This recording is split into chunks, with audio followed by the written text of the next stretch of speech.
నిష్కంపే నిత్యపూర్ణే నిరవధి పరమానంద పీయూషరూపే నిర్లీనానేకముక్త వలిసు భగతమే నిర్మలా బ్రహ్మ సింధౌ కల్లోలోల్లాసతుల్యం ఖలు విమలతరం సత్వమాహుస్తదాత్మా కస్మాన్నో నిష్కలస్త్వం సకల ఇతి వచః త్వత్కలాస్వేవ భూమన్.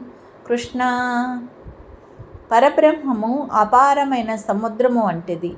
అట్టి పరబ్రహ్మ సాగరమున పరిశుద్ధమైన సత్వగుణము అలల వలె ఉండును. శుద్ధ సత్వ స్వరూపుడువైన నీవు వస్తుతః నిష్కలుడవుగా ప్రకాశింతువు. అయినను ఓ పరమాత్మ, నీవు సకల కళాసహితుడుగా ఆకారంను ధరించి కనిపించుచున్నావు. అదియే నీ గొప్పతనము.